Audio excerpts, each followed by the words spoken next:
따라하겠습니다. 이런 사람이 아름답다. 올해 주제 말씀 암송하겠습니다. 준비되셨습니까? 예, 함께 하겠습니다. 첫째는 이것이니 이스라엘아 들으라. 주 곧 우리 하나님은 유일한 주이라. 네 마음을 다하고 목숨을 다하고 뜻을 다하고 힘을 다하여 주 너의 하나님을 사랑하라 하신 것이요. 둘째는 이것이니 네 이웃을 네 자신과 같이 사랑하라 하신 것이라. 이보다 더 큰 계명이 없느니라. 아멘. 하나님 사랑을 이웃 사랑으로. 아멘. 하나님 사랑하며 사셨습니까? 네, 이웃 사랑으로 사셨는지요? 하나님 사랑과 관련해서 한 가지 여러분들에게 잔소리하고 말씀 시작하겠습니다. 특별히 오늘 이 시간 영상을 통하여 함께 예배하고 계신 가정에게 말씀을 드리겠습니다. 코로나 때문에 우리가 함께 현장으로 모일 수 없는 것에 대한 부담감은 여전합니다. 또 그것을 강요할 수도 없습니다. 다만 한 가지 묻고 싶은 것이 있습니다. 지금 가정에서 예배 드리실 때 성도님 어떤 자세로 예배 드리고 계십니까? 바른 앉아 있는 자세이십니까? 아니면 TV 영화 보듯이 소파에 기대어 거의 눕방하듯이 그렇게 예배드리고 계십니까? 혹시 지금 입고 계신 옷은 무엇입니까? 혹 어젯밤 잘 때 입으셨던 잠옷 그대로 입고 계신 것은 아니겠지요? 혹시 오늘 늦잠 자고 세수도 안 하고 양치도 안 하고 지금 예배드리겠다 앉아 계신 것은 아닙니까? 또 지금 실시간 예배드리지 않고 이 영상 나중에 녹화분을 보다가 앞에는 지루해서 다 스킵해버리고 설교 부분만 찾아 골라보고 계신 것은 아니신지요? 제가 지금 여러분께 이 말씀을 드리는 것은 우리가 비록 현장에서 다 모여 함께 예배할 수 없을지라도 그 몸가짐과 마음가짐만큼은 어느 때보다도 하나님 앞에 경건한 마음으로 예배드리는 것이 올바른 예배자의 마땅한 태도이기 때문에 드리는 말씀입니다. 자세를 바르게 하시고 몸가짐, 마음가짐을 새롭게 하시기를 바랍니다. 또 현장도 마찬가지입니다. 아무리 내가 예쁘게 화장하고 예쁜 옷을 입고 멀쩡하게 앉아있다 할지라도 우리의 마음의 중심이 여전히 세상으로 흐트러져 있었다면 그 예배 역시도 빈 껍데기에 불과할 것입니다. 왜냐하면 하나님은 우리의 중심을 받으시는 하나님이시기 때문입니다. 현장에서 예배드리는 여러분도 지금 가정에서 영상을 통하여 예배드리는 분도 예배 시간을 정성으로 준비하시고 함께 하셨으면 좋겠습니다. 그래서 앞에 성경 찬송을 놓으시고 옷도 바르게 챙겨 입으시고 자세도 바르게 하시고 주변 정돈도 하시고 집중하시고 또 하나님 앞에 봉헌할 예물도 따로 준비하여 그렇게 영상으로도 현장에서도 예배해야 합니다. 우리의 예배가 여기에 있든지 거기에 있든지 하나님 받으실 만한 아름다운 예배가 되기를 주님의 이름으로 축복하고 소망합니다. 잔소리가 너무 길어서 죄송합니다.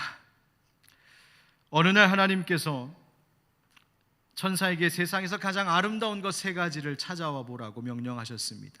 천사가 하나님의 명령을 받고 이 세상에 내려와 이곳저곳 두루 다니면서 아름다운 것들이 뭐가 있나 찾아봤습니다. 수많은 것들 중에 고르고 골라 최종적으로 3가지를 선별했습니다. 첫째, 6월에 막 피어오르려고 하는 붉은 장미송이가 너무너무 아름답게 보였습니다.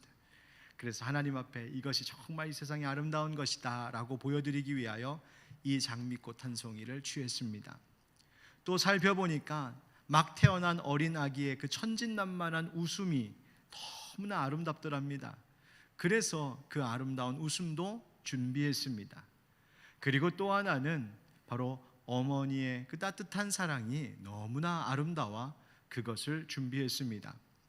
천사는 이 3가지를 잘 준비해서 하나님께 이제 보여드리려고 가지고 올라갔습니다. 그런데 이 세상에서 하나님 계신 곳까지 천사가 가기에 꽤나 시간이 걸렸었나 봅니다.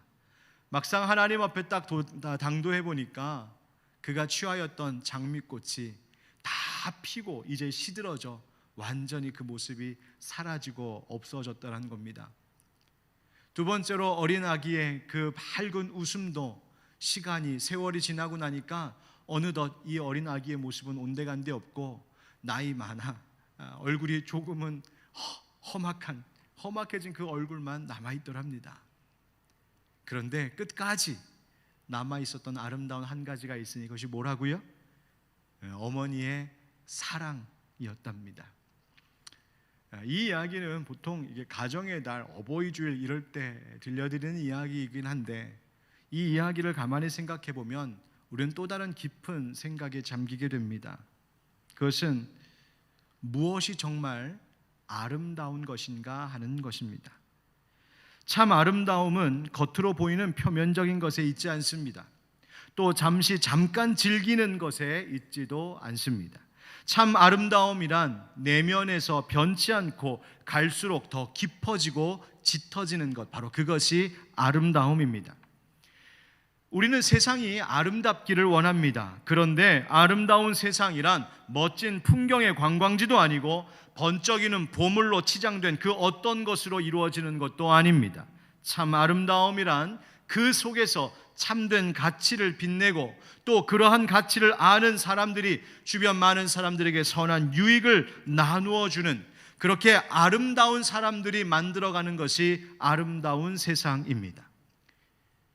며칠 전 뉴스를 여러분도 아마 들어보셨을 텐데요. 인천 한 중학교 선별진료소에 파견되어 코로나 검사 업무를 수행하던 보건소 직원 3명이 실신하는 안타까운 일이 있었습니다.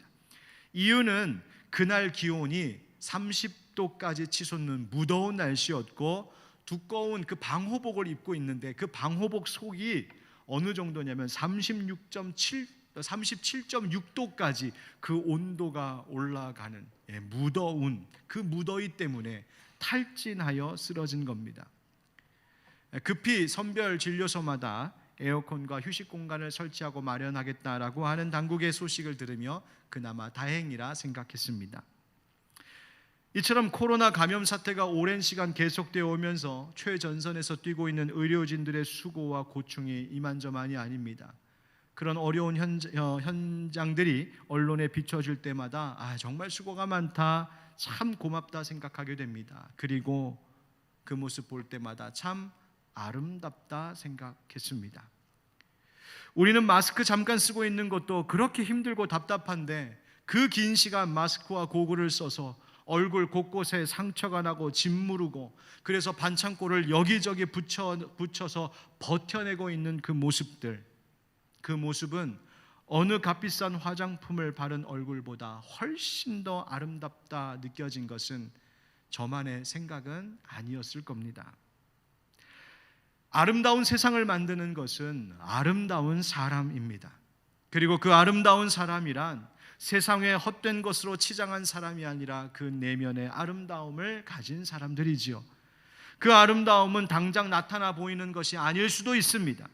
그러나 어머니의 사랑처럼 세월이 갈수록 더 아름답게 빛나 나에게 다가오는 것처럼 참 아름다움, 진정한 아름다움이란 시간의 흐름 속에서 그 가치가 그 깊이를 더해가는 것입니다.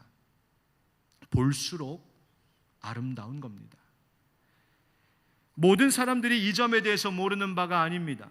표면적이고 감각적인 아름다움이 진짜가 아니라 진정한 아름다움이란 더 가치 있고 그것을 더욱 추구하며 살아가야 하는 것을 우리는 다 압니다. 그런데 문제는 그렇게 살지 않는 겁니다. 세상이 아름다워지기를 원하면서도 정작 내가 아름다운 사람 되려고 하지 않는 것이 문제입니다. 표면적이고 감각적인 것에서 아름다움을 찾으려고 하는 이 세대를 향하여 오늘 성경은 하나님의 사람들이 추구해야 할 진정한 아름다움이 뭔지를 말해주고 있습니다. 그리고 그렇게 아름다운 사람은 어떤 사람인지를 가르쳐 줍니다. 오늘 이 시간 계속해서 우리가 베드로전서의 말씀을 함께 나누겠는데 이 말씀을 통하여 진정으로 아름다운 사람이란 어떤 사람들인지를 우리가 배우고 깨닫기를 축복합니다. 그리고 그런 우리가 되어서 세상을, 내가 살고 있는 내 삶의 그 자리부터 먼저 아름다운 하나님의 나라로 만들어갈 수 있는 우리 하늘빛 광성교회 모든 형제자매님들, 여기 예배하는 모든 분들 되시기를 주님의 이름으로 축원드립니다. 사도 베드로는 이 세상 속에서 살아가고 있는 그리스도인들을 흩어진 나그네라고 했습니다. 여러분 생각해 보십시오. 나그네로 살아가고 있는 그리스도인들에게 세상적인 기준으로 볼 때 아름답다 할 만한 것이 뭐가 있겠습니까? 핍박과 조롱 속에 살고 생활이 안정됨이 보장되는 것도 아니고 온전한 사회생활 활동을 할 수도 없고 심지어 죽음의 위협을 불사하며 살아가야 했던 초대교회 성도들에게, 세상 사람들에게 보일 만한 아름답다 할 만한 것이 뭐 그리 대단한 것이 있었겠습니까? 그런데 바로 이 지점부터 우리의 생각이 변화되어야 합니다. 우리 믿는 사람들이 추구하는 아름다움이란 먼저 사람들에게 보여주거나 사람들에게 평가받기 위한 것이 아니라는 점을 기억해야 합니다. 하나님의 백성, 지난주 설교 말씀의 주제이기도 했던 하나님의 종, 이 사람들에게 아름다움이란 세상 사람들에게 보이려는 아름다움이 아니라 하나님 앞에 아름다운 것이어야 합니다. 제가 지금 외모에 대한 것을 말하는 것이 아니면 여러분도 아실 겁니다. 뿐만 아니라 내면의 아름다움, 그것도 세상 사람들이 이야기하는 것 그 이상의 것을 우리는 추구해야 합니다. 물론 자신의 내면을, 인격과 성품을 잘 가꾸고 배양해서 세상 사람들 보기에도 인정받을 만한, 사람들도 옳다 칭찬할 만한 모습으로 우리가 변화되고 성숙해가는 것 중요합니다. 그래서 고상한 인격을 갖도록 수양해야 하고 성품을 다듬어야 하고 주변에 덕을 끼치고 유익이 되는 사람으로 살아가야 하는 것이죠. 우리가 수신제가다라고 말할 때 그 수신이 그냥 몸의 외모를 깨끗하게 하는 것 아니지 않습니까? 바로 몸과 마음가짐을 닦아 수양하는 것, 몸가짐, 마음가짐을 옳게 하는 것이지요. 그런데 하나님의 자녀, 하나님의 종된 그리스도인들은 그 이상의 것을 추구해야 한다는 사실을 명심해야 합니다. 그것은 바로 앞서 말씀드린 것처럼 하나님께서 보시기에 아름다운 삶, 하나님 보시기에 칭찬할 만한 내면이 되는 것입니다. 오늘 본문을 보면 반복되고 있는 단어가 있습니다.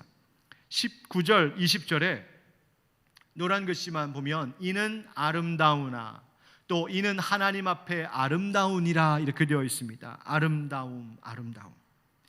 여기서 말하고 있는 이 아름다움은 세상이 말하는 기준의 아름다움 아닙니다. 세상 사람들이 와우, beautiful 하는 그 아름다움 아닙니다. 여기서 말하는 아름다움은 헬라어 성경의 원어를 보면 카리스 이렇게 되어 있습니다. 카리스, 은혜라는 말입니다. 은혜롭다는 것이죠. 이 카리스는 가치 있는 어떤 것을 의미하기도 합니다. 하나님 보시기에 아름답다, 하나님 보시기에 가치 있다 하는 뜻입니다. 이 말을 또 번역으로 보면 헬라어 표현을 보면 영어 성경에, 이 헬라어 표현이 영어 성경에서는 acceptable, 즉 하나님께서 받으실 만하다라고 되어 있습니다. 또 commendable, 하나님께서 칭찬하실 만하다, 훌륭하다 그런 뜻입니다. 여러분 바로 그것입니다. 우리 그리스도인들이 이 땅에서 살지만 이 세상의 것에 속하지 않고 세상의 표면적이고 그저 잠시 잠깐의 아름다움에 취하지 않으려고 하는 것은 우리의 삶이 하나님께서 acceptable, 받으실 만한, 하나님께서 commendable, 칭찬하시고 훌륭하다 할 만한 그러한 삶을 살아가는 것, 그것을 추구하기 때문입니다. 너희의 몸을 거룩한 산제물로 드리라 하셨죠. 무슨 뜻입니까? 하나님이 받으실 만한 영혼, 하나님께서 칭찬하실 만한 삶이어야 한다는 말입니다. 우리가 일상 속의 예배자가 되자고 하는 말이 무슨 뜻입니까? 하나님이 받으시고 인정하시고 칭찬하실 만한 그런 일상, 그렇게 하나님 앞에 드려지는 향기로운 제물과 같은 삶이 되어야 한다는 것 아닙니까? 바로 그것이 아름다움입니다. 그리고 그렇게 사는 사람들이 아름다운 사람입니다. 그 아름다운 사람들이 모인 교회가 아름다운 교회입니다.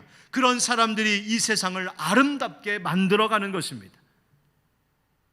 그러면 어떤 사람이 하나님 앞에 아름다운 사람인 것일까요? 바로 이런 사람이 아름답습니다. 따라하시죠. 하나님을 잊지 않는 사람이 아름답습니다. 오늘 베드로전서의 본문은 사실 그 1차 독자가, 즉 베드로가 이 글을 쓸 때 처음 염두하고 대상으로 쓴 이들이 누구냐면 바로 사환들이었습니다. 요 단락이 사환들. 베드로 사도는 지금 각 집안에, 각 가정마다 당시에 있었던 사환들에게 이 말을 지금 전하고 있는 겁니다. 이 사환이란 사전적으로 보면 집안의 잔심부름을 하기 위해 채용된 어떤 사람들 이야기합니다. 즉 종들이지요.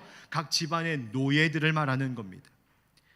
여러분, 지금 인종차별 문제가 심각해지면서 그것에 저항하는 운동이 강하게 세계 곳곳에서 일어나고 있죠. 미국에서도 유럽에서도 세계 곳곳에서 이 소리가 크게 외쳐지고 있습니다. 정말 인종차별이 없는 세상 될 수 있도록 여러분, 그리고 이 운동이 평화롭게 이루어질 수 있도록 여러분 기도해 주셔야 합니다. 자, 그런데 평등을 말하고 생명의 소중함을 말하는 성경에서 어떻게 노예, 종의 제도를 그냥 두고 있을까요?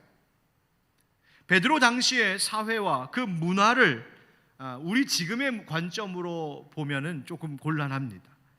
베드로 당시, 즉 고대 사회의 이 노예제도라고 하는 것은 또 인종차별 문제를 우리가 아파하는 이 근대 사회에서 그 미국과 유럽이 행했던 그것과 또 다릅니다.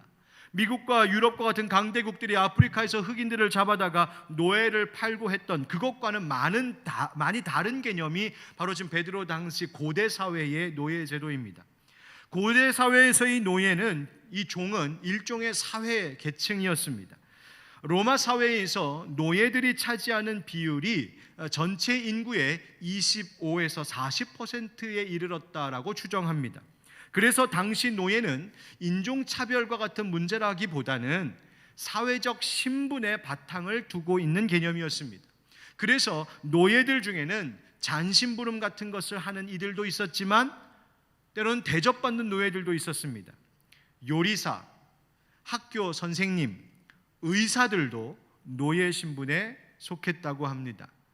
그래서 자발적으로 노예의 신분에, 생활을 보장받고 신분을 보장받기 위하여서 노예 신분에 드는 사람들도 있었다고도 합니다.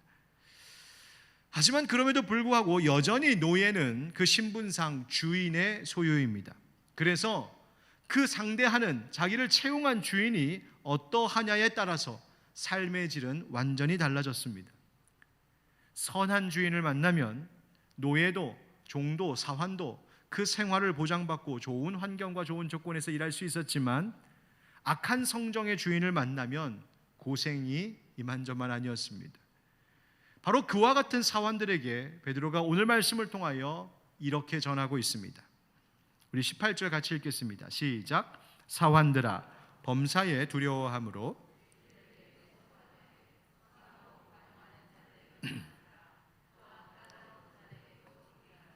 아멘. 18절 말씀처럼 주인들 중에는, 즉 사람들이 상대하고 모셔야 하는 이들 중에는 선하고 관용을 베푸는 윗사람 상관들도 있었지만 까다로운 사람들도 있었습니다. 즉 괴팍한 주인들이 있었다는 말입니다. 오늘도 이 시대도 마찬가지 아닙니까? 직장 생활 하시는 분들 고충이 이것이지요. 직원들 잘 배려해주고 챙겨주는 상관, 또 그런 사장님 계신가 하면 도무지 답답한 사장님들 계십니다. 까탈스러운 상관들도 있죠. 직원들 앉혀놓고는 매일 라떼는 말이야, 요즘 라떼는 말이야, 맨날 옛날 이야기하고 부당하고 또 말도 안 되게 그렇게 대우하는 이들도 간혹 있습니다. 오늘 예배 끝나고 집에 가실 때 우리 부목사님, 전도사님들에게 또 물어보지 마세요. 우리 목사님은 어때요? 그러지 마세요. 서로 민망해집니다. 그런데 그것 때문에 스트레스 받는 분들 많이 계십니다. 또 이 문제 때문에 사회생활이 너무나 어렵고 고단하다 하십니다. 아유, 직장 때려쳐야지, 그런 생각하는 분들도 있다 합니다. 여러분, 그런데요, 오늘 주님이 그런 고민 가운데 있는 이들에게 말씀하십니다. 범사에 두려워함으로 주인들에게 순종하되. 주인들에게 어떻게 하라고요? 순종하라. 무슨 일이든 순종하라고 합니다. 범사에. 그리고 이 순종은 내 대상이, 그 상관이, 윗사람이 어떤 자이든지, 심지어 그가 아무리 까다로운 사람일지라도 그리하라고 합니다. 내 마음에 들지 않는 사람일지라도, 내 생각에 도무지 맞지 않는 상대일지라도 그리 순종해야 한다 합니다. 요즘 세상에서 답답한 소리처럼 들릴지 모릅니다. 아니, 지금 세상이 어떻게 바뀌었는데 하실지 모르겠습니다. 그런데 그리스도인들은 그리해야 할 이유가 있답니다. 19절, 20절. 부당하게 고난을 받아도 하나님을 생각함으로 슬픔을 참으면 이는 아름다우나 죄가 있어 매를 맞고 참으면 무슨 칭찬이 있으리요. 그러나 선을 행함으로 고난을 받고 참으면 이는 하나님 앞에 아름다우니라. 아멘. 부당하게 고난을 받아도, 옛날 개역 한글 성경에 보면 애매히 고난을 받아도 이렇게 되어 있습니다. 부당한 고난, 애매한 고난, 즉 억울한 겁니다. 속상한 겁니다. 불만이 터져 나오죠. 왜 이게 내 잘못이냐고 따지고 싶습니다. 왜 내가 당신에게 이런 대우를 받아야 되냐고 따져 묻고 싶습니다. 답답하고 속이 터집니다. 그런데 성경이 말합니다. 그 슬픔을 참으면 아름답다고요. 죄가 있어 매를 맞는 것, 즉 내가 잘못해서 그에 대해 따르는 대가를 치르는 것, 그것을 참는 것은 당연한 것입니다. 그거 잘 참았다고 칭찬하진 않습니다. 그런데 선을 행함으로, 즉 여기서 말하는 선을 행함이란 그 부당하고 애매하고 억울한 것을 그러나 잘 참는 그 선행, 그것은 하나님 보시기에 아름다운 것이라고 말씀하십니다. 아니, 어떻게 그렇게 살 수 있을까요? 바보 같은 것 아닌가요? 아니, 억울하게 당하면서 말도 못하고 괴팍한 상관에게 그걸 순종해야 하고, 아니 요즘 그렇게 사는 사람들이 어디에 있습니까? 요즘 그렇게 살겠다는 젊은이들이 어디에 있습니까? 알 말은 해야 하는 것이고 아닌 것은 아닌 것이고요. 대우받아야 할 것은 대우받아야 할 권리가 있는 것 아닙니까? 왜 내가 이런 부당한 대우를 받아야 합니까? 그런데 성경이 뭐라고 하나요? 우리가 그렇게 하는 것은 19절 말씀처럼 하나님을 생각함으로 그리해야 한다 하십니다. 따라합시다. 하나님을 생각함으로. 그러니까 성경이 지금 말하고 있는 것은 불의한 것, 부정한 것, 죄악된 것 모른 척하고 덮어놓으라는 그런 의미가 아닙니다. 하나님을 생각하는 모든 일에 있어서, 특별히 내가 슬픔을 당하는 일에 있어서 하나님을 생각하는 삶의 태도를 가지라는 겁니다. 하나님을 생각한다는 이 말을 조금 더 정확하게 풀어 말하자면 하나님을 향한 양심 때문에, 하나님을 의식하면서라는 뜻입니다. 하나님을 생각하면서 매사에 무슨 일을 하든지 그렇게 하나님을 생각하는, 하나님을 잊지 않는 사람이 되어야 한다는 것입니다. 우리는 부당한 일을 당할 때, 속상하고 억울한 일을 당할 때에 나의 인간적인 성정이 먼저 튀어나오기가 쉽습니다. 분노하게 되고 원망이 튀어나오고 반항하고 거절하고 미워하고 비난하고 저주하고, 그러다가 다툼이 일고 갈등이 생기고 분열하고 분쟁하고 함께 망하는 길 가는 것이죠. 그런데 오늘 주님은 우리가 그런 일을 당할 때마다 범사에 매사에 모든 일에 있어서 먼저 하나님을 생각함으로 그 슬픔을 참으라고 하십니다. 하나님 잊지 말라 하십니다. 어떤 하나님이십니까? 오늘 본문 다음 구절에도 나오는 것이지만 아무 죄 없이 십자가에 달려 죽으시도록 그 아들 예수님을 우리에게 내어주신 그 사랑의 하나님 생각하라는 겁니다. 하나님 의식하며 살아라, 코람되어 그 신전 의식을 가지라고 말하는 겁니다. 즉 그 슬프고 억울하고 애매하고 부당한 현실 속에서 내게 주어진 이 삶의 자리를 그러나 받아내는 믿음의 용기를 가지라는 겁니다. 순종하면서 인내하면서 선행을 통하여서 하나님께서 주신 이 내 삶에 대한 순명의 신앙을 고백해야 하는 겁니다. 까다로운 상관, 괴팍한 주인, 답답한 사람, 그 사람 때문에 참으라는 이야기가 아닙니다. 하나님 때문에 참으라는 겁니다. 윗사람한테 그냥 잘 보이기 위해 괜히 미운 털 박히지 않으려고 참고 순종하라는 게 아닙니다. 하나님 때문에 순종하라는 겁니다. 너의 순종과 슬픔을 참아내는 그 인내를 통하여 하나님의 성품이 나타나고 하나님의 사랑이 나타나게 하라는 것입니다. 그리고 이 지금의 부당하고 애매하고 억울한 모든 상황을 누구보다도 잘 알고 계신 하나님, 모든 일의 주관자이신 하나님 앞에 너의 그 전부를 맡기라고 말씀하시는 것입니다. 하나님은 바로 그런 믿음의 사람들이 아름답다 하십니다. 바로 그런 사람들이 받으실 만한 사람, 하나님이 칭찬하실 만한 사람입니다.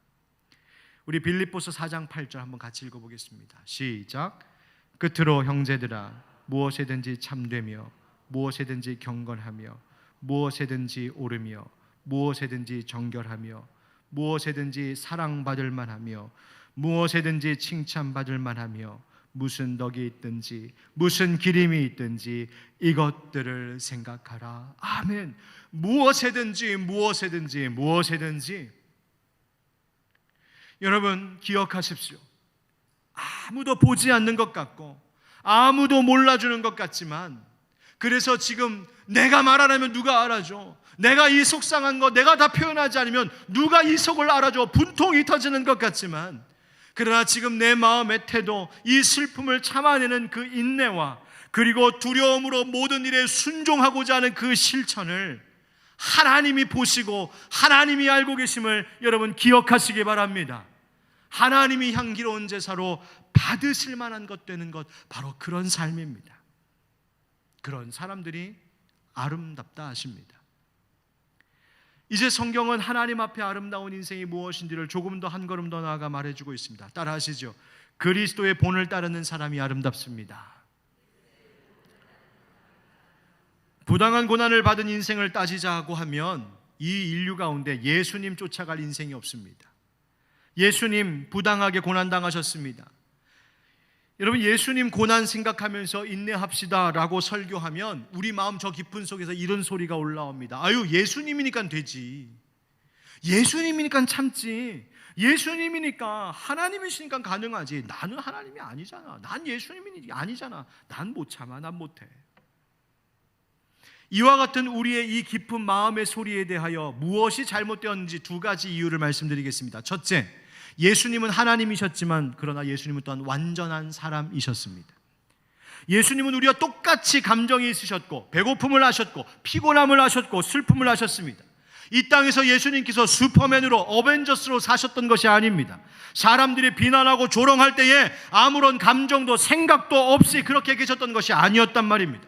가룟 유다가 배반할 때에, 제자들이 십자가 지신 예수님의 곁을 떠날 때에 예수님 아무렇지 않은 것이 아니었습니다. 살을 찢는 채찍과 가시면류관과 십자가의 못 박힘과 옆구리의 창의 찔림이 예수님이라고 무감각했던 것이 아니란 말입니다. 예수님은 상상하기조차도 어려운 그 끔찍한 고통을 그분의 온 마음으로, 온 가슴으로 다 받아내시고 겪으셨습니다. 예수님이시니까 얼마든지 참으셨던 것이 아닙니다. 예수님이니까 얼마든지 견디실 수 있었던 것 아닙니다. 하나님 생각하며 받아내신 것입니다. 두 번째, 나는 예수님이 아니지만 나는 그리스도인이기 때문에 그렇습니다. 여러분, 그리스도인이라고 하는 것은 기독교에 속한 종교인을 말하는 것 아닙니다. 우리가 세례를 받았을 때에 그것은 그저 이 땅의 교회의 한 멤버가 되겠다는 결단이 아니었습니다. 이 결단은 예수님 따르겠다, 내가 그리스도인 되었다라고 하는 것은 예수님 가신 길을 가겠다는 결단이었습니다. 그 길은 분명 고난과 죽음이 있는 길입니다. 여러분, 제가 묻겠습니다. 여러분, 세례 받으신 분들 중에 혹시 이런 분 계십니까? 오늘 말씀 드리면서 어머, 진짜 예수님이 십자가에서 죽으셨어요? 예수님 정말 고난당하셨어요? 예수 믿는다는 것이 그 죽음과 고난의 길을 가는 거라고요? 아유, 목사님, 제가 그런 줄 알았으면 세례 안 받았죠. 저 몰랐어요. 모르고 세례 받았어요. 물러주실 수는 없어요? 혹시 그렇게 말씀하실 수 있는 분 계십니까? 없죠? 여러분, 우리가 세례를 받았을 때 그 십자가의 길을 모르고 세례받은 것 아닙니다. 물론 우리가 예수님 아닙니다. 우리가 하나님 아닙니다. 그러나 그 길을 가겠노라고 결단한 사람들입니다. 그리고 그 길 끝에 영광이 있음을 보며 이 길을 가겠노라고 내가 동의하고 서약하고 세례받은 사람들입니다. 우리가 부당한 고난과 슬픔 속에서도 참고 순종해야 할 이유가 바로 여기에 있습니다. 21절 말씀에 이를 위하여 너희가 부르심을 받았으니 그리스도도 너희를 위하여 고난을 받으사 너희에게 본을 끼쳐 그 자취를 따라오게 하려 하셨느니라. 그는 죄를 범하지 아니하시고 그 입에 거짓도 없으시며 욕을 당하시되 맞대어 욕하지 아니하시고 고난을 당하시되 위협하지 아니하시고 오직 공의로 심판하시는 이에게 부탁하시며. 아멘. 예수 그리스도께서 죄 없이 고난과 죽음 당하셨습니다.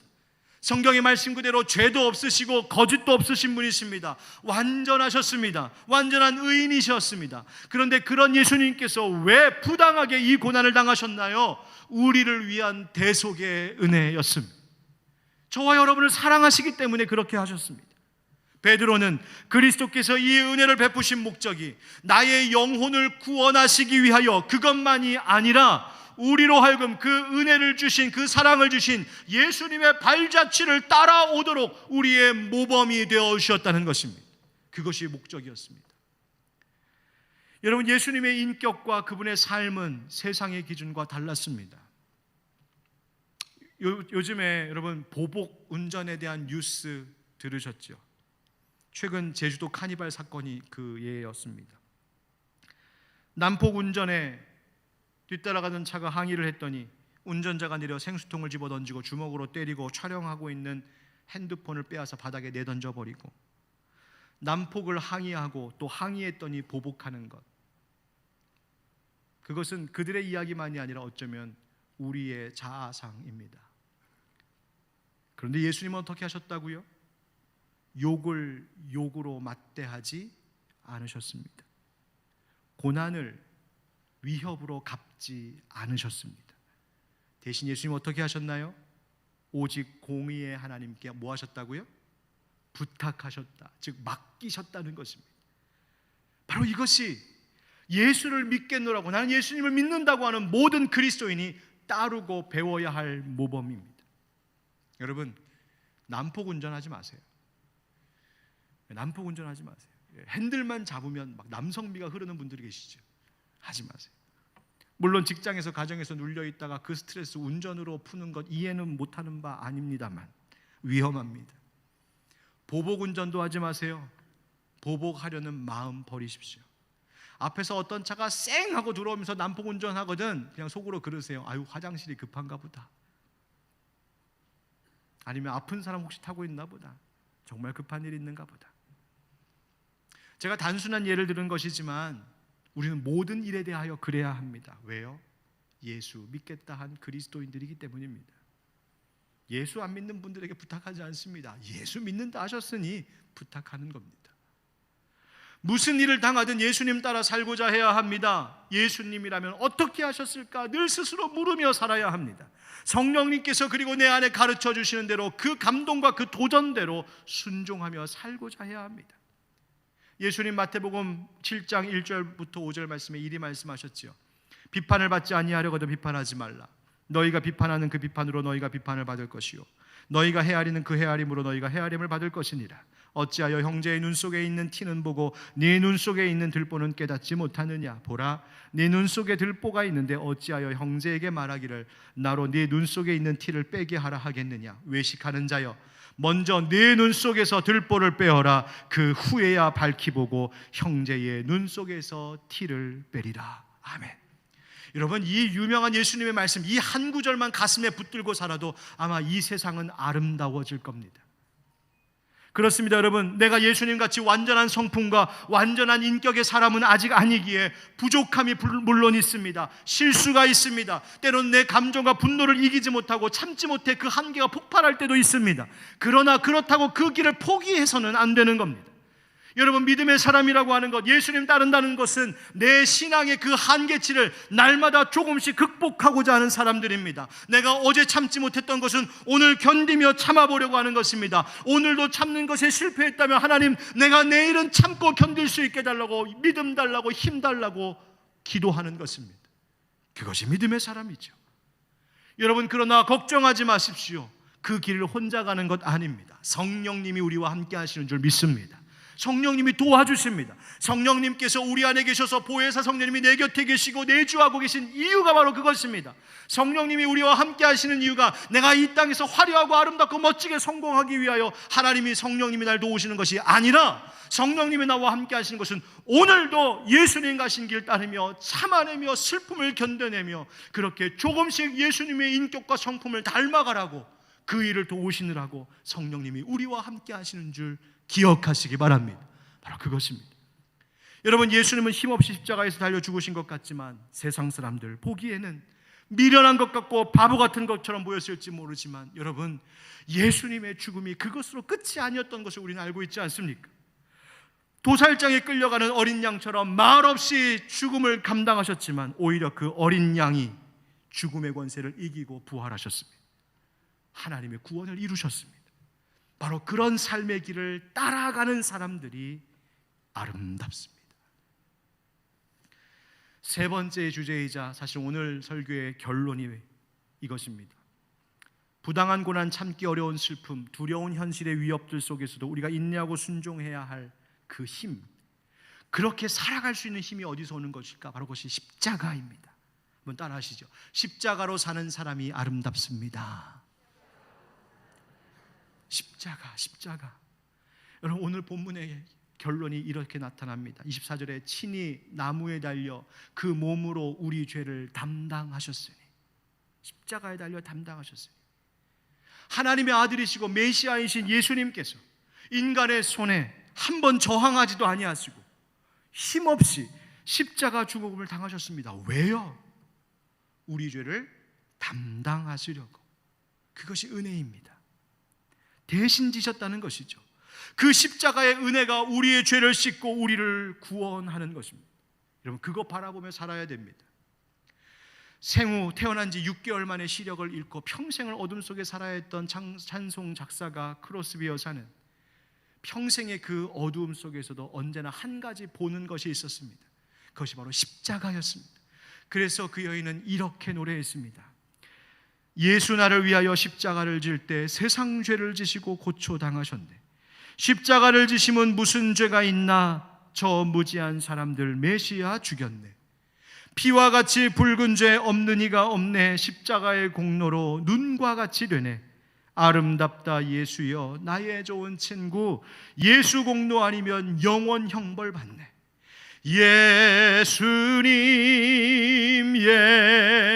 예수님 나의 죄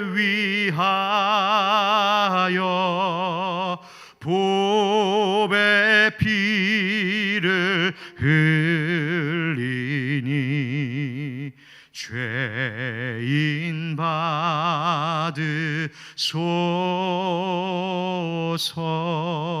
받으소서. 아멘. 십자가, 아무것도 보이지 않는 어둠 속에서도 십자가만 보였고 십자가만 보았습니다. 그 십자가의 목적을 성경은 우리에게 이렇게 말해주고 있습니다. 친히 나무에 달려 그 몸으로 우리 죄를 담당하셨으니 이는 우리로 죄에 대하여 죽고 의에 대하여 살게 하려 하십니다. 그가 채찍에 맞음으로 너희는 나음을 얻었나니 너희가 전에는 양과 같이 길을 잃었더니 이제는 너희 영혼의 목자와 감독 되신 이에게 돌아왔느니라. 할렐루야. 아멘. 아멘. 죄에 대하여 죽고 의에 대하여 살게 하신다. 무슨 말입니까? 십자가 은혜로 우리로 하여금 죄와의 관계는 끊어버리게 하셨고 의를 위하여서 살아가는 자 되게 하셨다는 것입니다. 죄인인 우리에게 예수님 속량하심으로 오히려 우리에게는 무죄를 선고해 주시고 이제 그 은혜를 받았으니 그 은혜에 걸맞는 의로운 삶, 아름다운 삶을 추구하며 살라고 하셨다는 겁니다. 두 번째, 그 십자가 때문에 우리가 나음을 입었답니다. 여러분, 십자가 은혜가 우리를 치유하는 줄 믿습니다.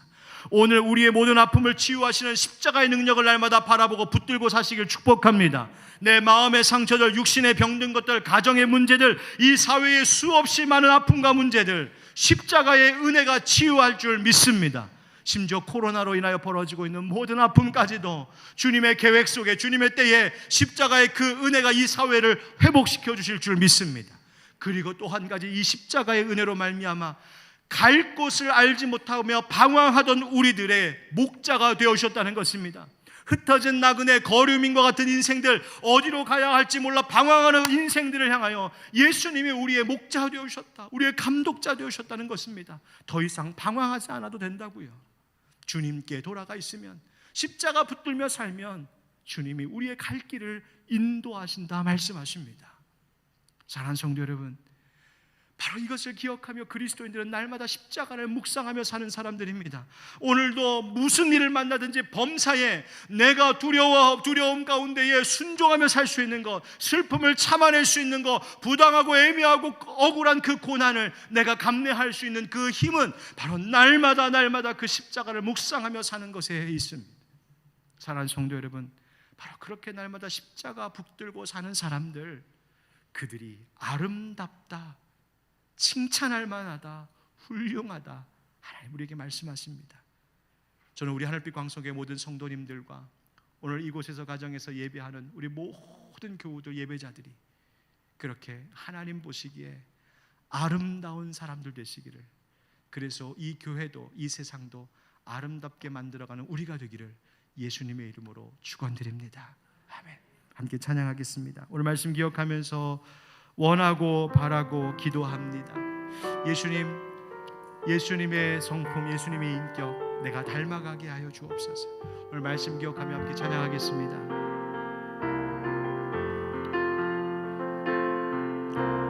이 세상을 살아가는 동안에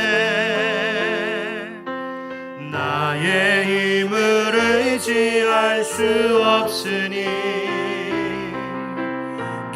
기도하고 낙심하지 말 것은 주께서 참 소망이 되심이라. 주의 길을 걸어가는 동안에, 주의 길을 걸어가는 동안에 세상의 것 의지할 수 없으니 감사하고 낙심하지 말 것은 주께서 참 기쁨이 되심이. 하나님의 꿈이 나의 비전이 되고 예수님의 성품이 아멘 나의 인격이 되고 성령님의 권능이 나의 능력이 되길 원하고 바라고 기도. 하나님의 꿈이 나의 비전이 되고 예수님의 성품이 나의 인격이 되고 성령님의 권능이 나의 능력이 되길 원하고 바라고 기도합니다. 함께 기도하겠습니다. 여러분, 혹시 슬픈 일을 당하셨습니까? 혹시 부당한 고난, 억울하고 답답하고 분통 터질 만한 일을 혹시 겪고 계신가요? 지금 하나님을 생각하십시오. 하나님을 잊지 마십시오. 하나님을 바라보십시오. 하나님을 사랑하고 하나님을 생각함으로 그 슬픔을 참아내면 그것이 하나님 보시기에 아름다운 것이라고 하나님이 받으시고 하나님이 기억하시고 하나님이 칭찬하신다고 약속하십니다. 십자가를 묵상하십시오.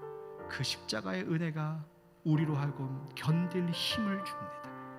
이 시간 우리 함께 기도할 때 하나님, 예수님의 발자취를 따라 예수님 성품이 내 인격이 되게 하시고 참고 인내하는 선행을 통하여 하나님 영광되는 삶, 아름다운 인생이 되게 하여 주옵소서.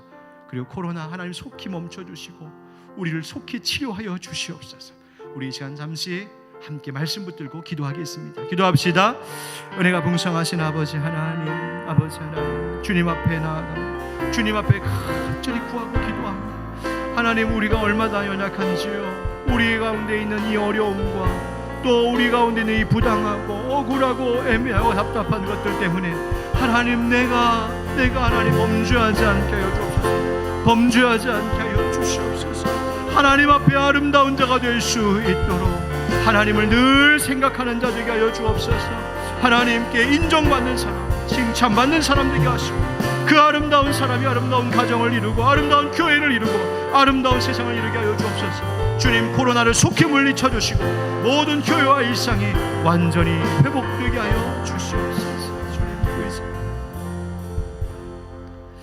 사랑하는 주님, 우리의 모든 연약함을 아시는 주님, 때로는 부당하고 억울하고 속상하고 분통 터지고 가슴 아픈 현실을 만날 때마다 하나님, 우리가 얼마나 힘겨운지, 그러나 하나님, 오늘 예수 십자가를 다시 붙들게 하여 주시옵소서.